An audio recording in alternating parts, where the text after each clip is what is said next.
وقالت طائفة من أهل الكتاب آمنوا بالذي أنزل على الذين آمنوا، اہل کتاب کے ایک گروہ نے کہا آمنوا بالذی انزل علی الذین آمنوا، ایمان لاؤ اس چیز پر جو نازل ہوئی ہے ان لوگوں پر جو ایمان لائے، وجہ النہار واکفروا آخرہ لعلہم یرجعون، ایمان لاؤ دن کے ابتدائی حصے میں اور آخری حصے میں اس کا انکار کر دو، لعلہم یرجعون، تاکہ یہ مسلمان مومن بھی واپس لوٹ آئیں۔ ولا تؤمنوا الا لمن تبع دینکم، نہ تصدیق کرو تم مگر اس آدمی کی جو تمہارے دین کے پیچھے چلے۔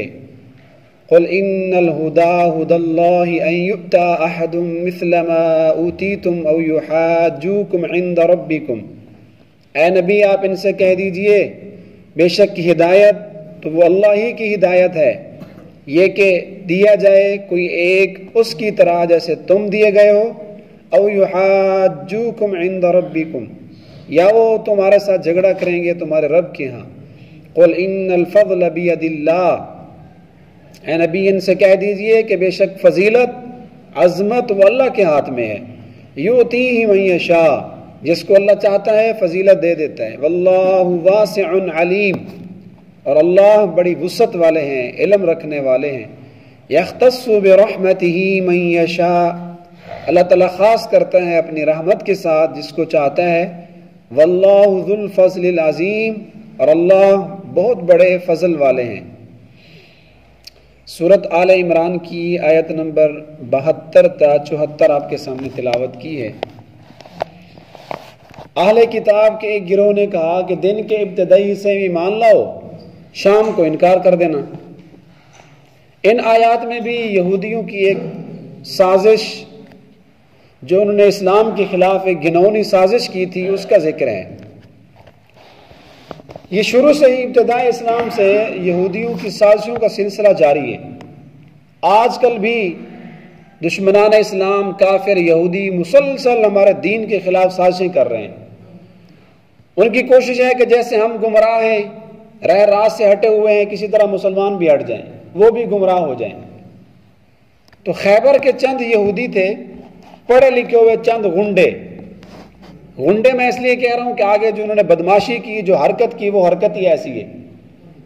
تو ان کے 5-7 غنڈے پڑھے لکھے ہوئے لوگ، انہوں نے بیٹھ کر ایک سکیم بنائی، ایک منصوبہ بنایا، کہا کہ ایسا کرو جہاں مسلمانوں کا مجمع لگا ہوا ہو نا، مومن بیٹھے ہوں، صحابہ کرام، تو تم یہ جو 5-7 لوگ ہو وہاں چلے جانا، وہاں مسلمانوں کے سامنے بیٹھ کر یہ کہہ دینا کہ ہم مسلمان ہو گئے، ہم اس پر ایمان لے آئے ہیں جو تمہارے اوپر نازل ہوا، تمہارا دین ہم نے قبول کر لیا۔ جب تم ان کے مجمع میں جا کر یہ اعلان کرو گے کہ ہم مسلمان ہو گئے ہیں، ہم نے کلمہ پڑھ لیا، تو مسلمان خوش ہو جائیں گے اور یہ سمجھیں گے دیکھو یہودیوں کے پڑھے لکھے ہوئے لوگ وہ بھی ایمان قبول کر کے آ گئے، انہوں نے بھی دین کو قبول کر لیا، تو وہ خوش ہو جائیں گے۔ وَاکْفُرُوا آخِرَهُ، اور جب شام ہونے لگے نا، سورج غروب ہونے لگے، تو یہ کہتے ہوئے مجمع سے باہر آ جانا ہے کہ ہمیں اس دین میں شک نظر آ رہا ہے، ہم نے صبح کلمہ تو پڑھا تھا لیکن ہمیں یہ دین سچا نظر نہیں آتا، اس میں کوئی حقانیت ہمیں نظر نہیں آتی، لہذا بابا ہم تو پھر دوبارہ کافر ہو رہے ہیں۔ تو جب تم اس طرح کرو گے تو خود مسلمانوں کو بھی شک پڑ جائے گا، ان کے جو کلمہ گو لوگ ہیں وہ بھی سمجھیں گے کہ دیکھو ان کے پڑھے لکھے ہوئے لوگوں نے اسلام قبول کیا، پھر دوبارہ واپس چلے گئے، ایک دن بھی ہمارے اسلام میں نہیں رہ سکے، لگتا ایسے ہے کہ اسلام سچا دین نہیں ہے۔ تو مسلمانوں کے ایمان کو کمزور کرنے کی، تشکیک پیدا کرنے کی انہوں نے سکیم بنائی۔ لیکن اللہ تعالیٰ نے ہمیشہ سے ہی یہودیوں کی سازشوں کو اور ان کی اسلام کے خلاف جو اس طرح پروپی گنڈے بناتے ہیں، اللہ نے ہمیشہ ان کو ناکام کیا۔ تو ایسا ہوا کہ چند یہودی مسلمانوں کے مجمع میں گھس آئے اور آ کر یہ نعرہ لگا دیا کہ ہم مسلمان ہو گئے، اور ادھر سے اللہ تعالیٰ نے یہ قرآن مجید کی آیات بھیج دی، حضور علیہ السلام کو ان کی سازش بتلا دی کہ اے نبی اس طرح کچھ یہودی خیبر میں بیٹھ کے پروپی گنڈا کر رہے ہیں کہ مسلمانوں کے مجمع میں صبح کے وقت آئیں گے، کلمہ پڑھ لیں گے، شام کو پھر دوبارہ کافر ہو جائیں گے، یہ کہتے ہوئے کہ دین سچا نہیں ہے، تو اللہ نے ان کی سازش پہلے ہی آؤٹ کر دی، مسلمانوں کو، ایمان والوں کو پہلے ہی بتا دیا۔ تو یہودیوں کی سازش اللہ پاک نے اس آیت میں ذکر کی، وَقَالَتْ طَائِفَةٌ مِّنْ أَهْلِ الْكِتَابِ، اہل کتاب مراد یہود ہیں۔ یہودیوں کے ایک گروہ، ایک جماعت نے کہا آمنو، ایمان لاؤ، بالذی انزل علی الذین آمنو، اس کتاب پر، اس دین پر جو ایمان والوں پہ نازل ہوا، وجہ النہاری، دن کے ابتدائی حصے میں ایمان لاؤ، وَاکْفُرُوا آخِرَہُ، اور دن کے آخری حصے میں کفر کر دینا، دوبارہ اسلام کو چھوڑ دینا۔ فائدہ کیا ہوگا تمہیں سازش کا؟ لعلہم یرجعون، تاکہ یہ مسلمان خود اپنے دین سے واپس آ جائیں۔ یہ یہودیوں کی سازش تھی، ہم صبح کو کلمہ پڑھیں گے، شام کو چھوڑ دیں گے تو ان کو خود کو شک پڑ جائے گا شاید ہم سیدھے راستے پہ نہیں ہیں۔ تو جو کمزور عقیدہ لوگ ہوتے ہیں، یہودیوں کی ادنا سی سازش، دشمنان اسلام کی، کافروں کی چھوٹی سی سازش بھی کمزور مسلمانوں کے اوپر چل جاتی ہے۔ اسی لیے کہا جاتا ہے کہ اپنی صحبت علماء حقہ کے ساتھ جوڑو، اہل حق کے ساتھ جڑ جاؤ، اور اگر کبھی تمہارا عقیدہ کوئی کمزور کرنے لگے فوراً علماء سے رجوع کرو، اعتراض کی صورت میں نہیں بلکہ تحقیق کرو کہ بھائی فلاں بندے نے مجھے یہ بات کی ہے، مولوی صاحب، عالم صاحب، مفتی صاحب، اس کی حقیقت کیا ہے۔ یہودیوں کی بہت بڑی سازشیں چل رہی ہیں، انسان کو پتہ بھی نہیں چلتا۔ ان کی تو کوشش ہے لعلہم یرجعون، کسی طرح مسلمان واپس آ جائیں، لیکن وہ تو حضرات صحابہ کرام تھے، مضبوط عقیدے والے لوگ تھے، ان سے تو یہ تصور بھی نہیں تھا۔ وَلَا تُؤْمِنُوا إِلَّا لِمَنْ تَبِعَ دِينَكُمْ، اور جس جماعت کو، جن غنڈوں کو انہوں نے بھیجا تھا، ان کو یہ بھی پڑھایا تھا کہ تم جا رہے ہو نا مسلمانوں کے مجمع میں، تو نہ ایمان لانا، نہ تصدیق کرنا مگر اسی بندے کی تَبِعَ دِينَكُمْ، جو تمہارے دین کی اتباع کرے، یعنی دل سے مسلمانوں کی تصدیق نہ کرنا کہ ان کے مجمع میں جا کر تم نے جو یہ کہنا ہے ہم مسلمان ہو گئے ہیں، تو دل سے تصدیق نہ کرنا، دل سے ایمان اسی پر لے آنا، لمن تبع دینکم، جو تمہارے پیچھے چلے۔ یہودیوں کی سب سے بڑی خواہش یہ ہے، یہودی کافر جس طرح کا بھی کافر ہے، اس کی ہمیشہ یہ کوشش ہوتی ہے کسی طرح مسلمان بھی میرے جیسا کافر بن جائے۔ اللہ پاک نے سورۃ البقرہ پہلے سپارے میں فرمایا وَلَن تَرْضَ عَنْكَ الْيَهُودُ وَلَا النَّصَارَى حَتَّى تَتَّبِعَ مِلَّتَهُمْ، یہ یہود و نصارہ تم سے خوش نہیں ہوں گے، تم انہیں خوش کرنے کی کوشش ہرگز نہ کرنا، ہاں ایک صورت میں خوش ہوں گے کہ آپ بھی یہودی بن جاؤ، آپ بھی عیسائی بن جاؤ، تم بھی کافر بن جاؤ، پھر یہ کافر راضی ہوگا۔ قُلْ إِنَّ الْهُدَى هُدَى اللَّهِ أَن يُؤْتَى، اچھا ان سب کی یہ کوشش، وجہ یہ تھی، یہ اس طرح کی سازشیں کیوں کر رہے تھے؟ وجہ یہ تھی کہ ان کو جلن تھی، یہ جیلس تھے اس بات پر کہ یہ نبی ہمارے قبیلے سے کیوں نہیں آیا، یہ قبیلہ قریش سے نبی کیوں آ گیا؟ تو اللہ تعالیٰ نے فرمایا نبی ان سے کہہ دو ان الہدی ھدی اللہ، بے شک ہدایت وہ تو اللہ تعالیٰ کی ہدایت ہے، ہدایت اللہ کے قبضے میں ہے۔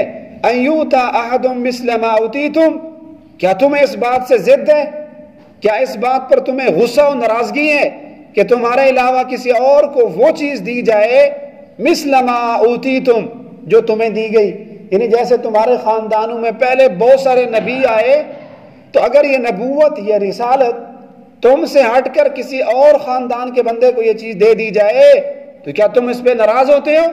او یحاجوکم عند ربکم، یا وہ تمہارے ساتھ جھگڑا کریں گے تمہارے رب کے سامنے۔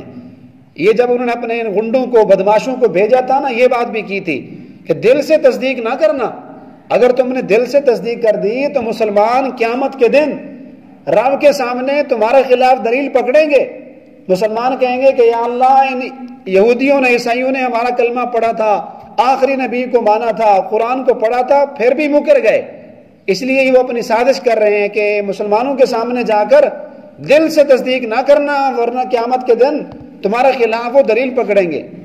قل ان الفضل بید اللہ، اے نبی ان سے کہہ دیں بے شک فضیلت وہ تو اللہ کے ہاتھ میں ہے، اللہ تعالیٰ جس کو چاہے فضیلت دے، جس کو چاہے عظمت دے، جس کو چاہے عزت دے، اللہ تعالیٰ کے ہاتھ میں یہ سب چیزیں ہیں۔ یؤتی من یشاء، اللہ جس کو چاہتا ہے دیتا ہے، واللہ واسع علیم، اللہ تعالیٰ کے یہاں کسی چیز کی کمی نہیں ہے، اللہ وسعت والے ہیں، ہر چیز اللہ تعالیٰ کے یہاں وافر مقدار میں موجود ہے، عزت، فضیلت، عظمت، عہدہ، سلطنت، پیسہ، دنیا کا مال و متاع، واسع، اللہ ہر چیز کی وسعت رکھتے ہیں، علیم، اور اللہ تعالیٰ ہر چیز کو جاننے والے ہیں۔ کس چیز کو جانتے ہیں؟ یعنی فضیلت، خصوصیت کس کو دینی ہے، مرتبہ، عظمت، عزت کس کو دینی ہے، یہ اللہ کو پتہ ہے۔ یختص برحمتہ من یشاء، اور اللہ تعالیٰ اپنی رحمت کے ساتھ خاص کرتا ہے جس کو چاہتا ہے۔ رحمت سے مراد نبوت ہے۔ اللہ ہی بہتر جانتے ہیں کہ کس بندے کو نبوت دینی ہے، کس کو میں نے نبی بنانا ہے، کس کے حق میں نبوت بہتر ہے۔ تو یہ اللہ جس کو چاہے اپنی رحمت کے ساتھ، نبوت کے ساتھ خاص کرتا ہے۔ اسی لیے ہمارا عقیدہ ہے یہ جو نبوت، رسالت ہے، یہ کسبی چیز نہیں ہے۔ کوئی بھی بندہ عبادت کر کے نبی نہیں بن سکتا، جیسا کہ مرزائیوں اور قادیانیوں کا عقیدہ ہے۔ ان کی کتابوں میں لکھا ہوا ہے کہ انسان عبادت کرتا رہے، ایک درجہ یہ آ جاتا ہے کہ انسان نبی کے رتبے کو پہنچ جاتا ہے، نعوذ باللہ۔ قادیانیوں کی کتابوں میں لکھا ہوا ہے کہ انسان عبادت کر کے نبی بھی بن جاتا ہے۔ ہمارا عقیدہ یہ ہے اہل سنت والجماعت کا کہ نبوت کسبی چیز نہیں ہے، اسی طرح صحابیت بھی کسبی چیز نہیں ہے۔ اللہ جس کو چاہے نبی بنا دیں، یختص برحمتہ من یشاء، اللہ خاص کرتے ہیں اپنی رحمت، نبوت کے ساتھ جس کو چاہیں۔ اپنی مرضی سے کوئی نبی نہیں بن سکتا۔ 1400 سال بعد کوئی کانا مرزا غلام احمد قادیانی اس طرح کا کوئی بھنگی کھڑا ہو کر کہہ دے میں نبی ہوں، مسلمان ہرگز اس کو نبی نہیں مانیں گے۔ اس لیے میرے بھائی، اہل حق لوگوں کے ساتھ جڑ جائیں، اپنا عقیدہ مضبوط کریں۔ بڑے بڑے فتنے آنے والے ہیں، سب سے بڑا فتنہ دجال آنے والا ہے۔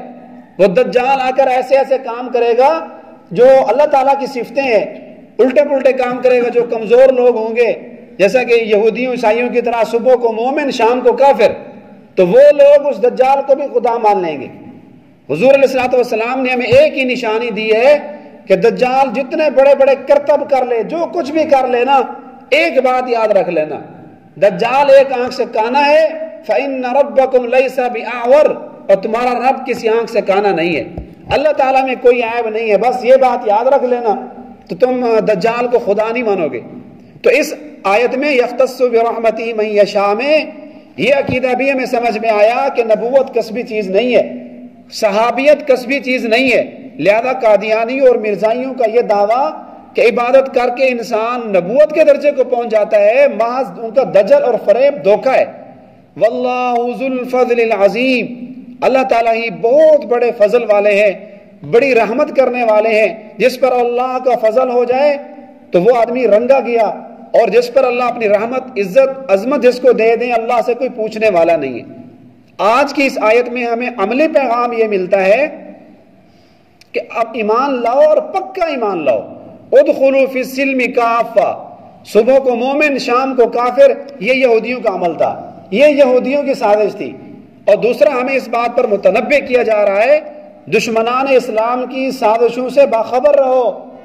آج بھی دشمن بہت بڑے طریقوں کے ساتھ، فلموں کے ساتھ، ڈراموں کے ساتھ، گانے، جیسا کہ کل میں نے عرض کیا، ایسی انہوں نے گیمیں بنا دی ہیں، جدید سوشل میڈیا کا دور ہے، ایسی ان کی ویب سائٹ بنی ہوئی ہیں، ایسے چینل بنے ہوئے ہیں کہ آدمی اگر ان چینلوں کی طرف چلا جائے تو انسان خود جو ہے چیلنج میں آ جاتا ہے، خود انسان دو پہ لگ جاتا ہے۔ بہتر یہ ہے کہ اس طرح کی جب مشکوک چیزیں سامنے آئیں تو ان کو صرف نظر کر دو۔